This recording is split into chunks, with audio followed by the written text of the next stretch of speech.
Isso é um pouco daquilo que vamos ter todas as quartas-feiras. Muito ensino, porque todos nós necessitamos de estar mais próximos a Deus, de conhecermos mais a Deus. Portanto, a partir de hoje, nós vamos dar o start numa série em Filipenses, a carta de Paulo, que ele escreve, e é uma carta maravilhosa, e a nossa jornada será de muita alegria, porque essa carta é de fato a carta da alegria. E para mim é justamente um gozo estar aqui novamente. Há 3 anos atrás nós tínhamos o culto Happy Hour, aqui mesmo, aqui na sede, fomos e hoje temos uma igreja. E agora retomamos mais um culto aqui para abençoar famílias, pessoas e para que você seja edificado, para levar você a um relacionamento público e crescente com Jesus Cristo. E hoje nós vamos ver então o alicerce da alegria, porque é justamente isso que muitas vezes nós nos deixamos quando você se percebe sem uma verdade ou algum valor que de fato norteie e segure a sua vida. É tão difícil quando vem crise, não é verdade? É tão difícil quando nós vivemos tempos de dor e nós vamos perceber que não existe em nós uma certeza do futuro. Essa carta é justamente Paulo nos ensinando que aquilo que a gente sente não pode determinar o nosso futuro, mas existe uma graça, uma paz, existe um alicerce que irá apontar a minha vida, a sua vida, para que você caminhe em vitória e que você caminhe alegre no Senhor. Mas antes eu quero pedir a Jesus ajuda. Vamos orar? Senhor Deus, muito obrigado pela Tua graça mais uma vez. Obrigado, Senhor, Deus, porque nós temos o privilégio de estar aqui nessa noite livres para bendizer o Teu nome e para olharmos para a Tua palavra, entendemos aquilo que o Senhor nos deixou, aquilo que o Senhor nos revela nessa noite. Eu oro por cada um que está aqui e aqueles que de fato estão assistindo agora esse culto. Que, Senhor, nessa hora não haja nenhuma distração no nosso meio, que a Tua palavra cative o nosso coração e que o ensino, o poder do Senhor e que a Tua unção possa desbaratar, possa quebrar todo o jugo e possa livrar as pessoas das cadeias do status, do consumismo e de todas as coisas que nos prendem e que dizem que podem nos dar alegria, mas que de fato nós sabemos que a verdadeira alegria, a alegria eterna, está em Ti, está na Tua obra, está quando estamos totalmente no Senhor. Por isso nós oramos mais uma vez, em nome de Jesus. Todo o povo de Deus disse, amém.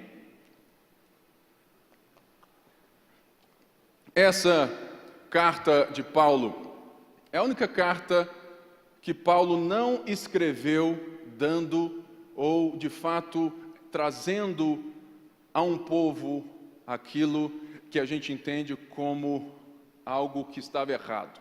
Não havia nada errado nessa igreja, aparentemente. É como muitas vezes na nossa vida. Talvez você esteja aqui hoje e a sua vida esteja aparentemente muito tranquila, não é verdade? Você está religiosamente em dia, você ora, lê a Bíblia, você está em casa, você faz parte de um corpo, você trabalha bem, você se esforça, você se esmera.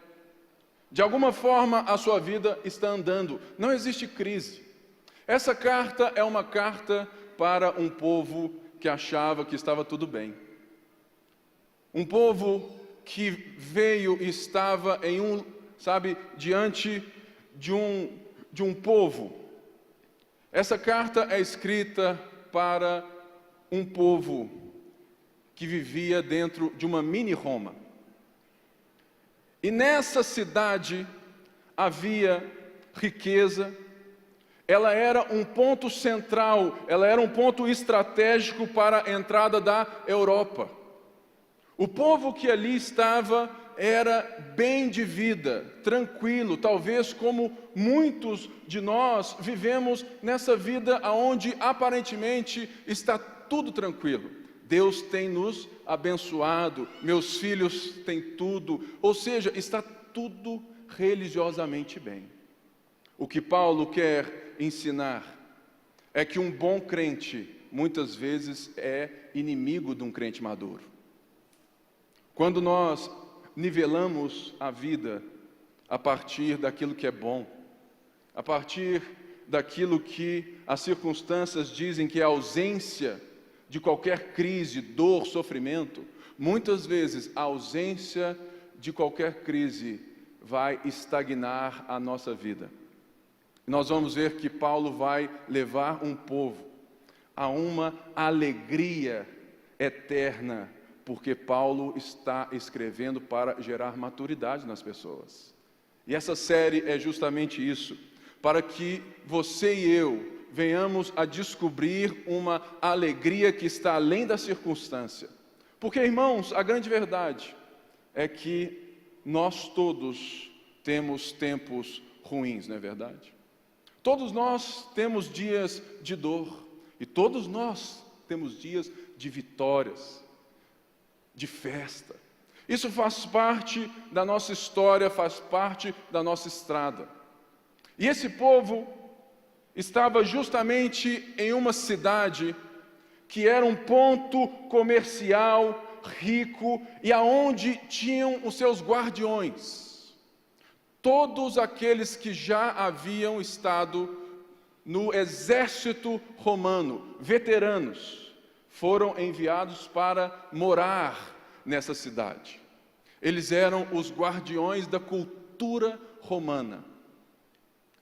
E eles tinham um saudosismo.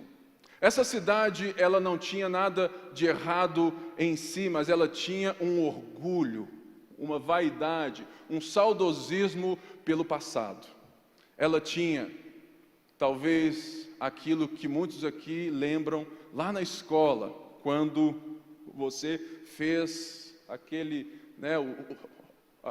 talvez aqueles, igualzinho, é que eu lembro, quando eu estava aqui na escola, aqui no colégio, tinha os Jogos Olímpicos, né, João? E sempre tinha o quê? Honra ao mérito. Ganhei, papai, a medalhinha, estava escrito o quê? Honra ao mérito. Ou seja, todas as vezes que nós temos orgulho do nosso mérito, é necessário que você e eu, que essa vaidade, que esse orgulho que é aparentemente saudável, que ele possa ser revisto pela ótica da alegria eterna. Sabe por quê? Porque existe um vazio no coração de todo homem, que é do tamanho de Deus. Existe em nós um vazio que, por mais que você seja bem-sucedido na carreira, na família, por mais que tudo esteja aparentemente alegre, nós precisamos fitar os nossos olhos, ter um alicerce que não desvaneça na primeira crise. E é sobre isso que Paulo vai iniciar a sua carta. E hoje, eu quero ler a partir aqui do 1:1 e vamos até o verso 11, se Deus assim nos der tempo, para justamente vermos esse alicerce. Essa igreja era especial para Paulo. Não sei se você lembra, mas em Atos 16, Paulo estava indo para outro lugar e ele recebe um sonho de um homem chamando ele, vem para Macedônia, vem para Macedônia. Atos 16. E Paulo então tem certeza que Deus está levando ele para a primeira cidade na Europa que Paulo chega. Logo ali, Paulo então vai encontrar e vai ver Deus iniciando uma igreja. Anos aqui já se foram e Paulo então estava preso em Roma agora. Ele está com saudade de um povo que ele tem certeza que foi enviado por Deus para ele. E esse povo não apenas tinha recebido Paulo muito bem, mas havia nascido uma igreja naquele lugar, e que essa igreja, biblicamente, nós lemos, e aparentemente é a única igreja, a igreja de Filipos é a única igreja que suportou Paulo nas suas missões o tempo todo. Ou seja, era uma igreja que estava com Paulo na alegria ou na doença, que suportava todas as coisas, que investia no ministério de Paulo. Então Paulo tinha uma afeição muito grande por essa igreja. Então é a carta da alegria com a saudade. Por isso que Paulo diz assim, a partir aqui do versículo 1: Paulo e Timóteo, servos de Cristo Jesus, a todos os santos em Cristo Jesus, que estão em Filipos, juntamente com os bispos e diáconos. A vocês, graça e paz da parte de Deus, nosso Pai, e do Senhor Jesus Cristo. Agradeço a meu Deus todas as vezes que me lembro de vocês.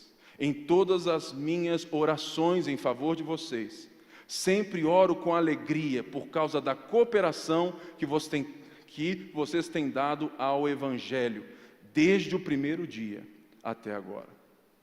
Estou convencido de que aquele que começou boa obra em vocês vai completá-la até o dia de Jesus Cristo.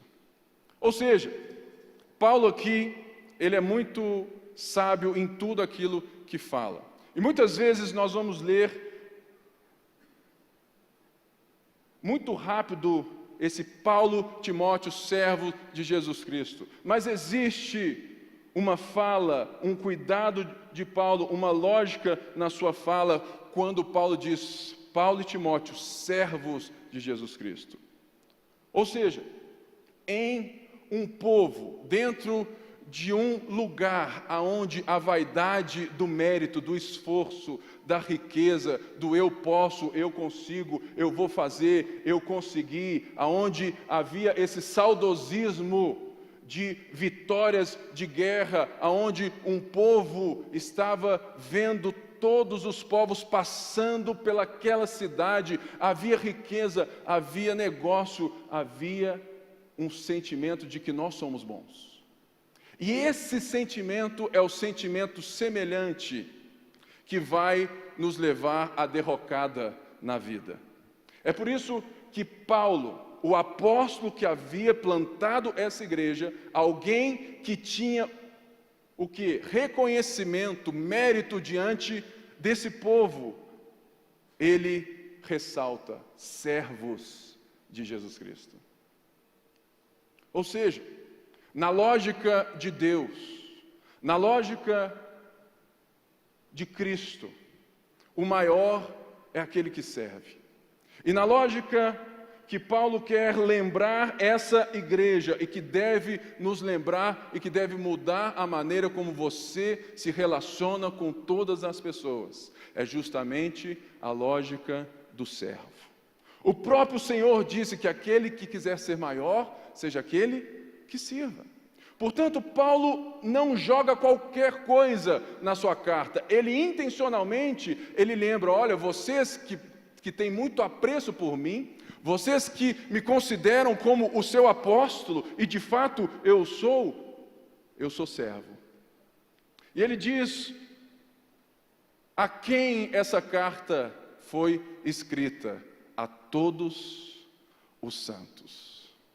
Nós somos de um tempo que a gente continua dividindo as pessoas por classe, não é verdade?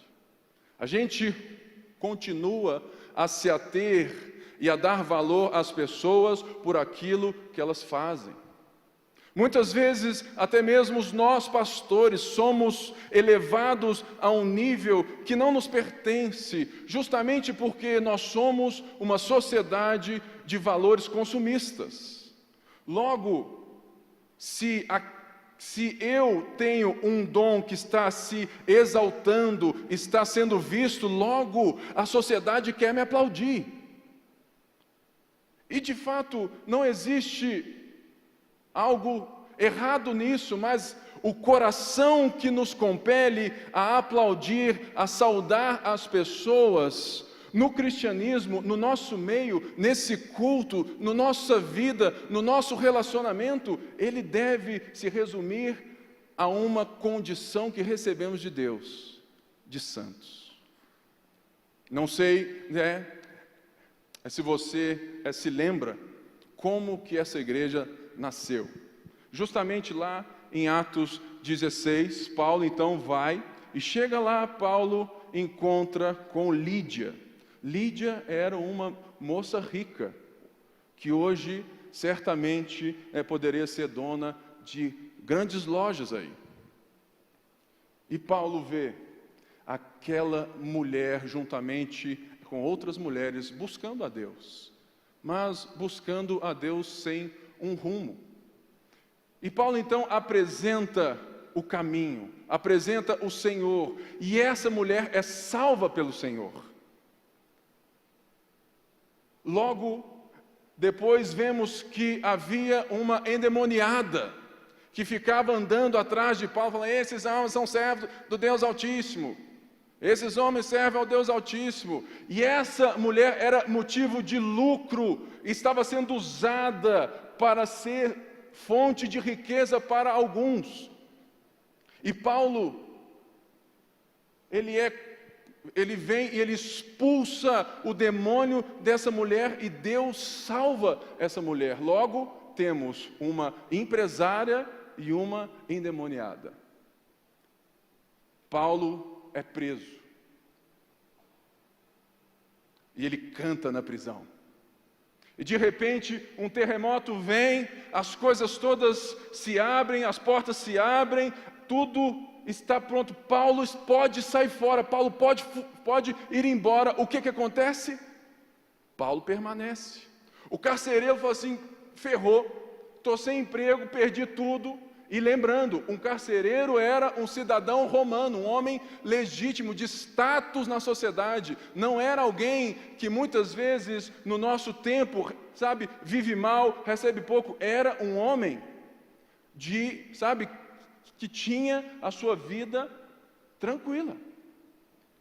Como que um soldado romano vai explicar a fuga de tanta gente?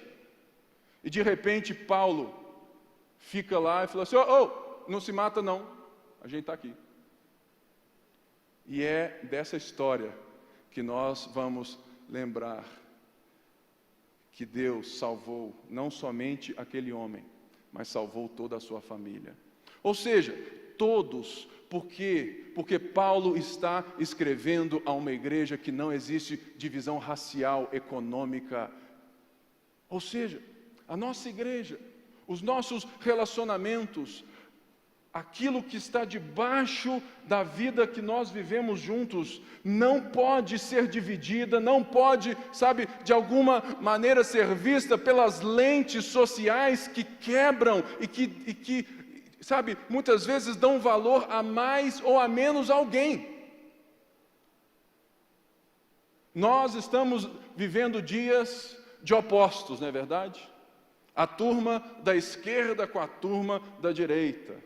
A turma disso com a turma daquilo, Atlético e Cruzeiro.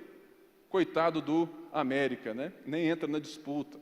Ou seja, irmãos, a polarização na igreja, ela é totalmente maléfica aos nossos relacionamentos. É por isso que Paulo escreve a todos os santos como?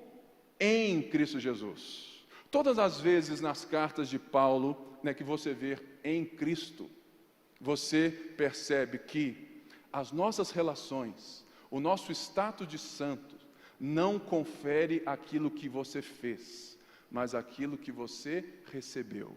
porque agora todos nós aqui estamos em Cristo Jesus. Nós recebemos isso por causa de Cristo. Nós somos chamados santos porque a obra de Jesus Cristo, o sacrifício de Jesus, nos chamou, nos purificou, nos redimiu.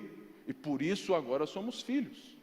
Ou seja, Deus nos deu vida quando ainda éramos pecadores. Efésios 2 diz isso. Porque nós estávamos mortos nos nossos pecados e nos nossos delitos. Por isso, irmãos, quarta-feira, segunda, terça, quarta, quinta, sexta, todos os dias para mim e para você é dia de quebrar os muros que separam as pessoas por nível social, por nível racial, por qualquer coisa, porque Deus chama a gente de toda estirpe, Deus chama a gente de todas as classes, Deus chama o pobre, Deus chama o rico, Deus chama quem for, porque Deus é um Deus de amor. Logo, os nossos relacionamentos então estão abertos para quem? Para todos. Aí você fala assim, Pipe, o que isso tem a ver na carta? Porque Paulo, na saudação, ele já está quebrando paradigmas sociais, culturais, de um povo vaidoso. Talvez você seja vaidoso por ser parte dessa igreja. Agora mesmo, eu estou aqui e muitas pessoas me assistem. Falam assim, puxa vida, nós somos da Lagoinha. Mas isso não deve ser motivo de vaidade que vai fazer com que os nossos relacionamentos sejam, sabe, de alguma forma muito direcionado aos melhores. Mas pelo contrário, que o fato de termos tamanho alcance, que nós sejamos os primeiros a lavar os pés, a descer os andares, a acolher, a abraçar. É por isso que, após o culto, lá no plug, tem um balcão aqui, na tenda da bênção, é assim que eles chamam aqui, que nós temos lá um povo que, se você nunca teve um contato com um pastor na sua vida, você nunca teve o privilégio de ter um norte com alguém, fala assim, olha, eu nunca tive contato com nenhum líder, nenhum pastor. Essa noite vai ser a primeira noite. Você vai lá, você vai dar o seu nome e nós vamos te ligar, porque nós não estamos aqui iniciando um culto que tem tempo para nos ver. Eu estou aqui assumindo a responsabilidade de pastorear um povo. Então, se você está aqui, se Deus te trouxe para cá, eu quero ser seu pastor. Eu quero estar próximo, eu quero direcionar, eu quero cuidar de você. É por isso que nós temos que entender que o líder é aquele que ensina, corrige, repreende e instrui. E Paulo está de fato fazendo isso e diz assim, a vocês, graça e paz da parte de Deus, nosso Pai, e do nosso Senhor Jesus Cristo. Falou assim, Pipe, mais coisa aqui os alicerces da nossa alegria, da nossa vida, não são os méritos, as conquistas, mas sim a graça e a paz. Fala assim, puxa vida, eu sempre chego aqui e falo assim, a paz do Senhor, tal, mas eu nem sei o que é isso, não é verdade? Teve uma época que eu pensei assim, eu não vou dar graça e paz para ninguém. Por quê? Ninguém sabe o que é isso. Virou o quê?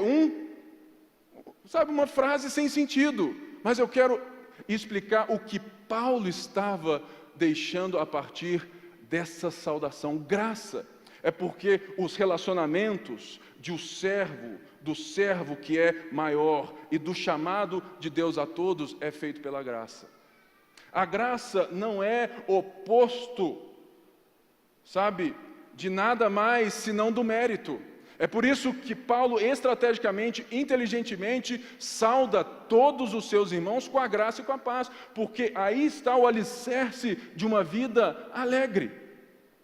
Ou seja, Vocês de Filipos, vocês de Belo Horizonte, se lembrem, os nossos relacionamentos não estão baseados na nossa vaidade, mas sim na graça, que é o quê? O nosso reconhecimento de que nós precisamos de ajuda externa. A graça é necessária quando você e eu entendemos que nós éramos o quê? Incapazes, insuficientes, que nós não temos mérito algum para nos religarmos a Deus, não é isso?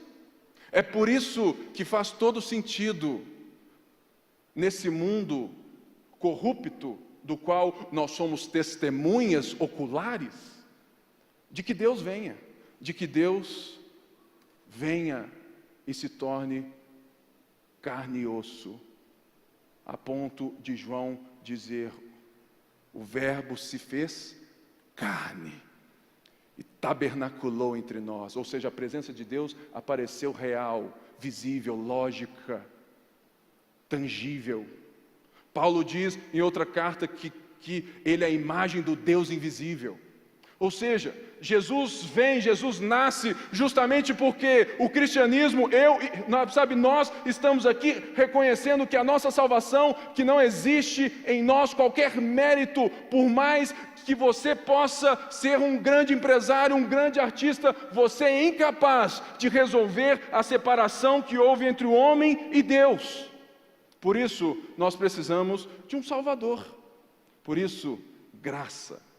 Graça é um favor imerecido de um Deus que olhou para um bando de ossos secos e mesmo assim veio ao nosso socorro. Por isso que Paulo saúda você, por isso que eu chego assim, ô irmã, graça e paz, ô irmão, graça e paz, porque a graça é o alicerce da construção do nosso relacionamento, da nossa igreja. A graça é justamente aquilo que nos apoiamos, porque os nossos relacionamentos agora têm paz. Graça e paz da parte de Deus. Se nós não tínhamos então a capacidade de nos voltarmos a Deus e nem a vontade, nós agora temos paz da parte de Deus. O que isso tem a ver? Porque Ele quer lembrar a esses irmãos que eles não tinham e que eles não eram tão bons assim, e que essa medalha do exército, dos veteranos que controlavam a cultura da cidade, que estavam ali como essa mini Roma, e da forma como que os próprios romanos louvavam a César, que César era o senhor do império. Não. O nosso Senhor, Ele vem por amor, Ele vem humilde, Ele vem servo. Por isso, graça e paz. Por isso, a paz que nós de fato hoje temos, é porque Deus nos salvou dele mesmo. Nós fomos salvos da ira de Deus, irmãos, porque toda a ira será direcionada ao pecador. Toda a ira de Deus, todo pecado será castigado. Um dia, no retorno do nosso Senhor Jesus Cristo, todo pecado, todo aquele que nele não crer, será alvo da ira de Deus. E Ele levou sobre si o castigo que nos traz a paz. Estava sobre Ele, pelas suas pisaduras, fomos sarados. Por isso hoje nós temos paz com Deus. E não somente paz com Deus, mas paz uns com os outros. Porque, irmãos, se nós não nos relacionarmos, tendo Cristo como aquele que media o nosso relacionamento, nós vamos nos devorar. Por quê? Porque todo aquele que não enxerga a necessidade, arrependimento, uma insuficiência para ter Cristo como seu Senhor e Salvador, ele vai agir a partir do seu próprio ego, a partir do seu próprio eu. E é isso que é o pecado. O pecado é justamente quando eu passo a ver o mundo, a me relacionar com as pessoas para ser feliz e para ter aquilo que eu quero. Por isso eu passo por cima de todo mundo, por isso eu faço o que eu quero e por isso eu tenho a vaidade de um dia chegar a ser grande. Cuidado com a sua forma de ver o quão bom você é, porque nós temos paz uns com os outros, e essa paz deve nortear os nossos relacionamentos. E por isso, que ele deixa enfático, da parte de Deus. E ele segue: agradeço ao meu Deus todas as vezes que lembro de vocês, em todas as minhas preces em favor de vocês, sempre oro com alegria, por causa da cooperação que vocês têm dado ao Evangelho desde o princípio até agora. Estou convencido de que aquele que começou a boa obra em vocês vai completá-la até o dia de Cristo Jesus. Logo, se Paulo já então, na saudação, nos lembrou do quê? Dos alicerces da igreja, do alicerce de quem nós somos, Paulo agora tem o como nos levar, ou levar a nossa mente, a nossa vida, a nossa alegria a um estágio muito maior do que o carro mais caro, do que o tênis, do que qualquer conquista que seja aparentemente temporária na sua vida. E ele diz: eu estou convencido de que aquele que começou a boa obra em vocês vai completá-la até o dia de Cristo Jesus. Se você está em Cristo, se você é alguém que pode receber e dar graça e paz do Senhor, você é alguém que está sendo de fato trabalhado por Deus. Ou seja, no momento da dor, do sofrimento, ao invés de espernear, chore, porque chorar é legítimo. Chorar é legítimo, irmãos. A dor não deve ser vista como algo que de fato não está, dentro e presente. Quando você estiver em dor, derrota, chore, porque você tem um Consolador. Mas, diferente dos povos deste mundo, existe um dia, existe um propósito, existe uma finalidade, existe um norte que a sua vida está sendo trabalhado por Deus, que você irá chegar lá. Por quê? Porque a obra não depende de nós, e ela é uma boa obra.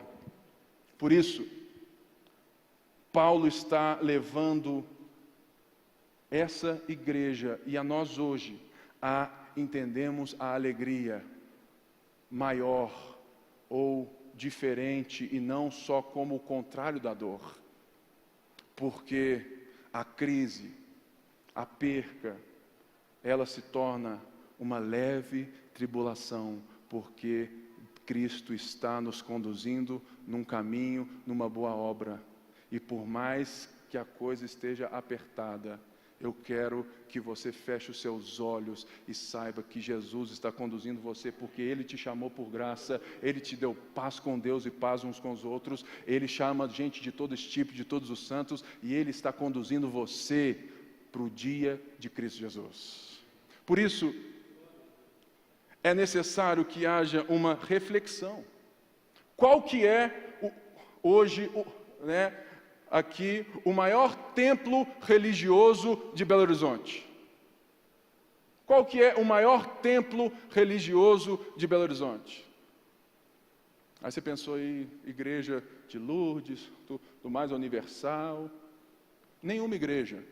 Os maiores templos de Belo Horizonte se chamam shopping center, porque é onde muitos crentes se igualam aos não crentes e dizem que Deus os abençoou, e expressam ali uma alegria, como se a nossa alegria se resumisse a entrarmos no templo da Nike, no templo da Calvin Klein, no templo da Kipling, no templo do cinema, e cultuarmos aquilo que conseguimos consumir.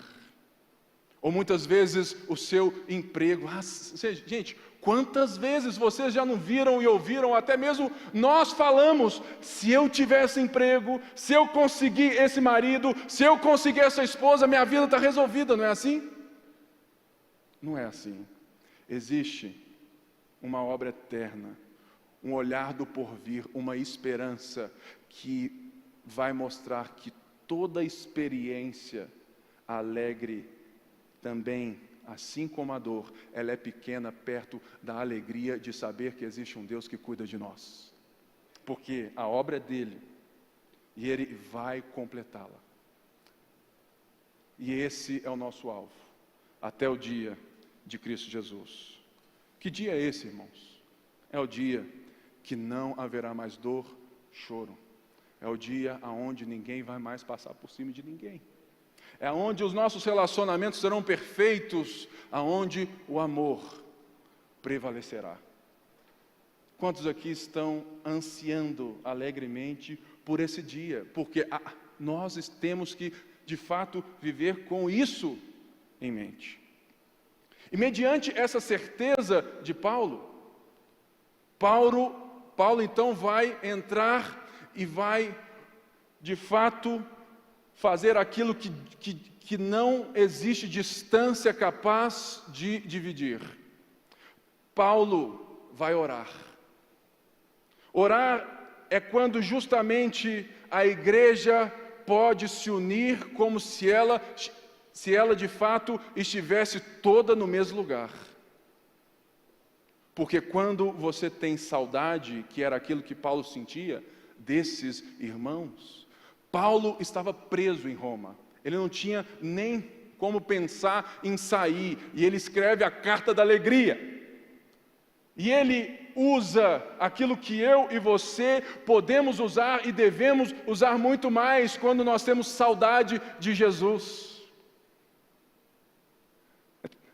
Teve uma vez que eu estava no carro, e sempre aquela música, tudo mais, mas eu falando em outras línguas, orando, todo pentecostal, né? E de repente, eu desabei a chorar, igual um menino pequeno, falando assim: Jesus, eu tenho saudade do Senhor, eu tenho saudade do Senhor. A oração é o meio que nós temos de diminuir a distância de algo que ainda não está na nossa frente.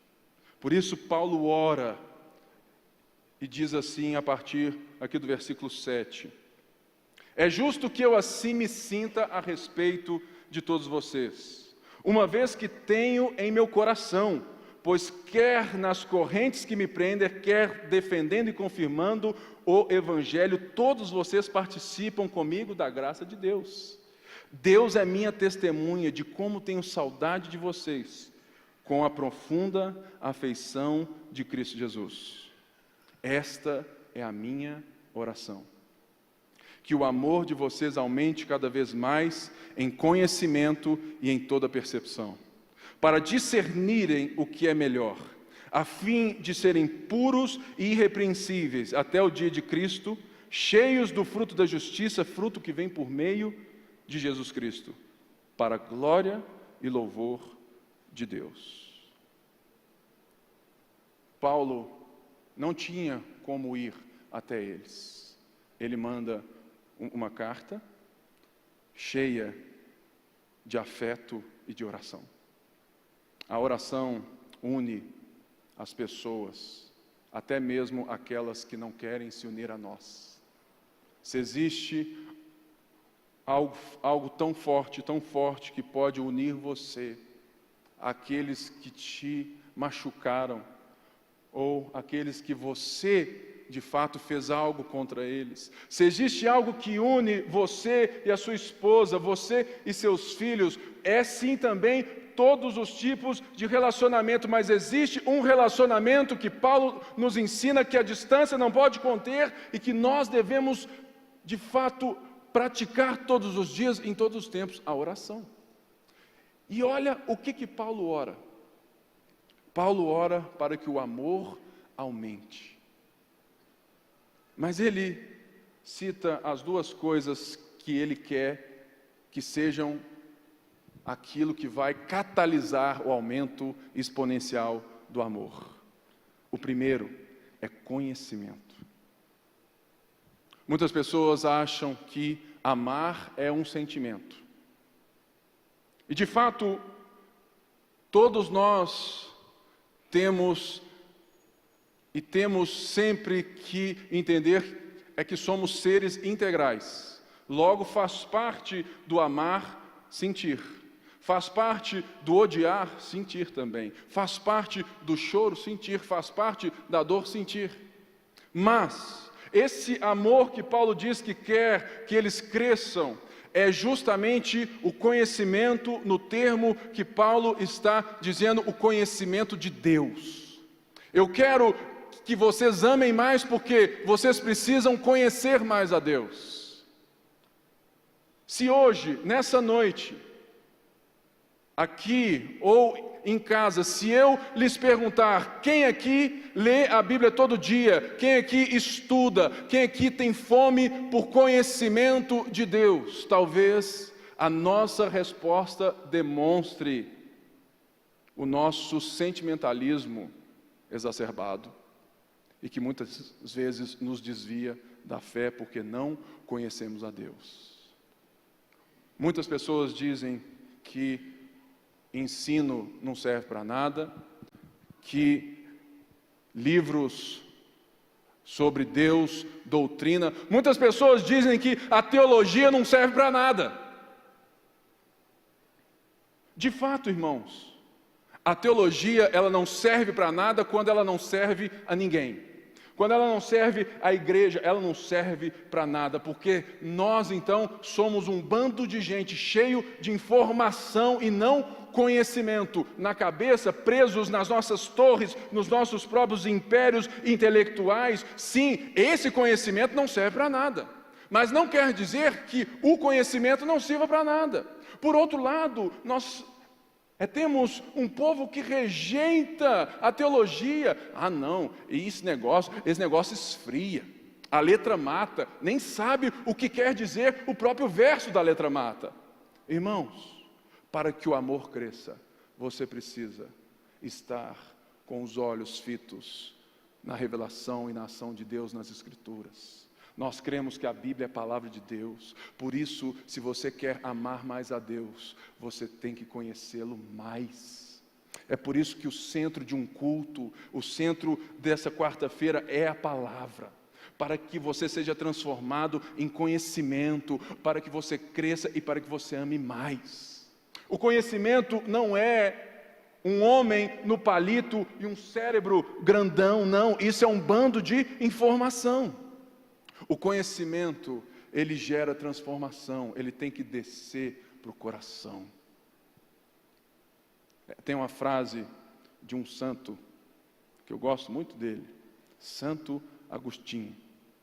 É que ele diz assim, que eu te conheça, ó conhecedor de mim. Que eu te conheça como sou por ti conhecido. Irmãos, não existe outro meio de amar mais a Deus senão nos desdobrando ou sendo diligentes na sua palavra. Por isso Paulo fala, eu quero que o amor de vocês aumente, que vocês conheçam aquele que vos libertou, aquele que te salvou, que vocês tenham prioridade na sua vida em ler a Bíblia. Participem de cursos de ensino, deem valor ao ensino, porque o ensino na percepção correta da vida, na percepção que Paulo nos chama a ter com entendimento, o ensino nos leva a amar mais, porque você não ama alguém que não conhece. Eu antes amava em parte a Débora, mas hoje, em 15 anos juntos, 12 anos já, sabe, debaixo do mesmo teto, eu a amo muito mais porque eu a conheço muito mais. Não adianta levantarmos as mãos e deixarmos os dons, de fato, que eles fluam, se não houver em nós uma diligência pelo conhecimento das Escrituras. Porque é isso que irá aumentar o nosso amor. Você é aquilo que ama. É por isso que muitas vezes, mesmo estando na igreja, sendo homens e mulheres fiéis, o shopping center nos atrai mais, o jogo do galo nos atrai mais, as relações, nós não conseguimos ser lá fora o que somos aqui dentro. Por quê? Porque de fato nós somos aquilo que amamos e não aquilo que pensamos. Penso, logo existo. Não é assim, amo, logo existo. Por quê? Porque eu já vi, você já viu e talvez seja um. Doutores, médicos, advogados, pais e mães. Você fala assim, esse cara conhece. Não tem desses? Eu sei de um monte de gente que eu falo assim, puxa vida, esse cara é fera de Bíblia, eu queria ser igual a ele. Mas no relacionamento, eu percebo que ele trata mal a esposa. Eu percebo que ele rouba na empresa. Que ele dá 6 horas, ele larga a caneta e fala assim, eu não faço mais nada nesse trabalho porque não estou sendo pago para isso. Ou seja, nós muitas vezes estamos levantando nossas mãos na igreja, mas a forma de vivermos a nossa fé, de expressarmos aquilo que temos, que recebemos de Cristo, é consumir a vida como todos os outros, é celebrarmos o culto, não é na igreja, é no shopping center. Por quê? Porque o conhecimento não nos transformou para o amor. Porque muitas vezes nós excluímos o valor dele, ou nós achamos que ele é o valor supremo. Não, irmãos. O nosso coração, o coração na Bíblia é sentido do homem inteiro. Por isso, o homem, ele pensa e ele sente, ele se expressa. É por isso que o nosso culto não pode ser frio, ele tem que ser latino, porque somos assim, somos um povo das palmas, somos o povo da dança, é a nossa forma de se expressar. Mas ele não pode ser vazio de conteúdo. Por quê? Porque quando você para de crescer, você começa a deteriorar. Por isso, Paulo, olha, eu oro para que o amor de vocês aumente em conhecimento. E ele diz assim, e em toda a percepção ou em todo discernimento. É justamente essas duas coisas que vão resultar na palavra sabedoria.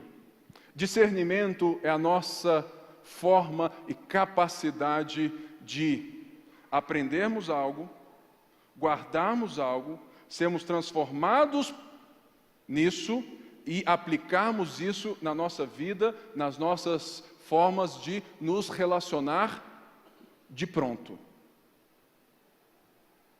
Sabedoria não é excesso de informação.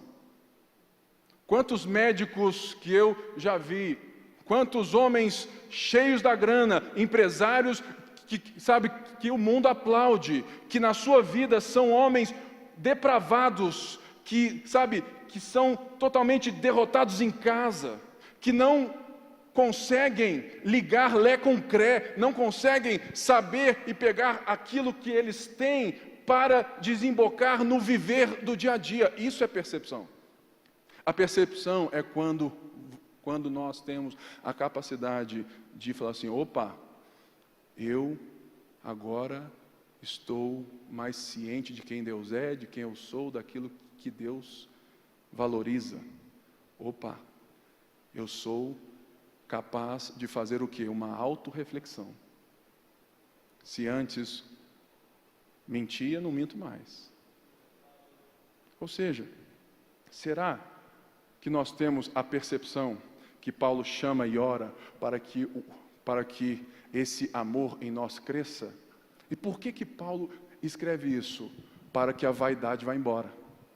Porque toda vaidade, todo apego ao mérito, faz com que você não perceba o outro, já percebeu?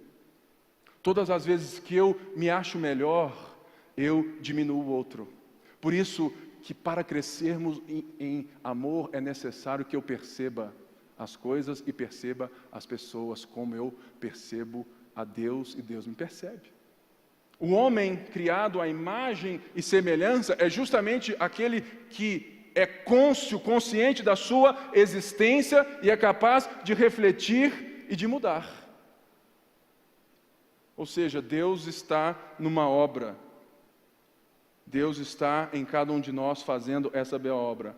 Ele chama a todos nós nessa noite a fazermos e a buscarmos aquilo que aumenta o amor. Se você quer amar mais a Deus, eu quero te ensinar a unção do avestruz. Pipe, até unção você tem, hein? Eu tenho a unção do avestruz. Porque ele fica com a cabeça enfiada debaixo da terra, não é o seguinte? Irmão, não é aquilo que você sente que é unção, é aquilo que você crê e quem você conhece. Então, mete a cara nesse livro aqui. Mete a cara nesse livro aqui, lê a Bíblia, conhece a Deus, manda mensagem: Pipe, eu estou em dúvida disso, eu estou em dúvida daquilo, eu vou te responder, eu vou te ajudar. É por isso que eu estou aqui ensinando um livro inteiro, para que você cresça sabe em quê? Em amor, conhecendo mais a Deus e percebendo mais o próximo do seu lado, a sua esposa, o seu filho, namorado, noivo, aquilo que for. Porque ele disse assim: porque para que vocês cresçam, eu quero que por isso vocês sejam capazes de discernir o que é melhor, a fim de serem puros e irrepreensíveis até o dia de Cristo. Voltou o dia de Cristo, porque a nossa alegria e a nossa saudade não está no tempo que vai terminar, mas a nossa aquilo que nós sentimos e como nós enxergamos a vida deve ser algo que vai nos desprovir de vaidade de nós mesmos e vai colocar o nosso foco no dia do retorno do nosso Senhor. Por isso, até lá, eu tenho que ser um contraste com essa sociedade do mérito, eu tenho que ser um contraste com essa sociedade do consumismo, eu tenho que ser alguém que é mediado pelo amor, que ama mais a Deus e por isso enxerga e valoriza mais as pessoas. Por isso, eu sou puro e irrepreensível diante de um Deus que é amor. Cheios do fruto da justiça, fruto que vem por meio de Cristo Jesus, para a glória e louvor de Deus. Por meio, aqui é a parte que eu quero que vocês entendam mais uma vez. Tem uma frase de um homem que eu gosto muito, que chama Jason Upton. Que ele diz assim: no mundo, quanto mais você se esforça, mais longe você vai. Não é verdade isso? Você ralou, vai ter a paga, vai vir, vai dar certo, vai valer a pena. Ou seja, no mundo, quanto mais suor você derrama, mais longe você vai. Mas ele diz algo que eu fecho hoje esta mensagem. No reino de Deus, quanto mais você se rende, mais longe você vai. Porque aquele que está fazendo a boa obra é Deus.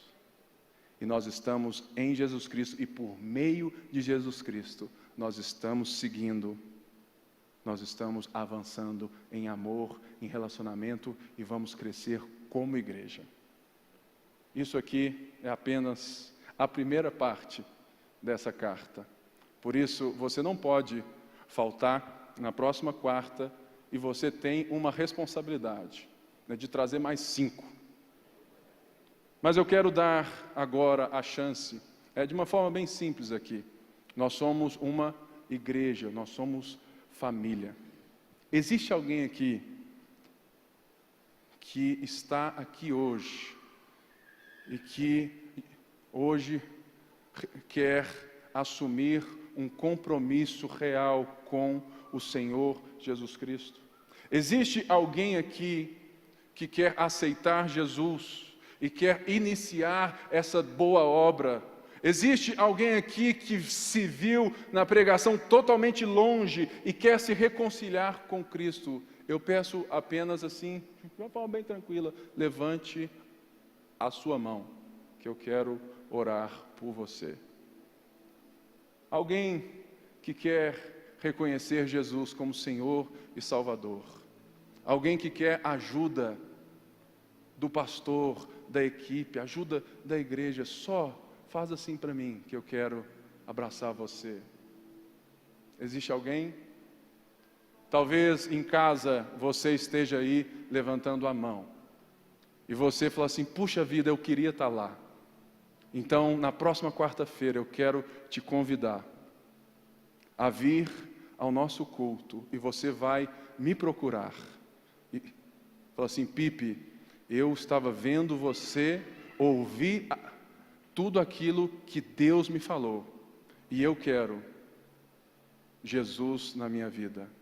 Se você está ouvindo a minha voz nessa hora e quer se reconciliar com Deus, venha na próxima quarta, que nós estaremos aqui para receber você, para discipular você, para nortear você nessa boa obra de Deus.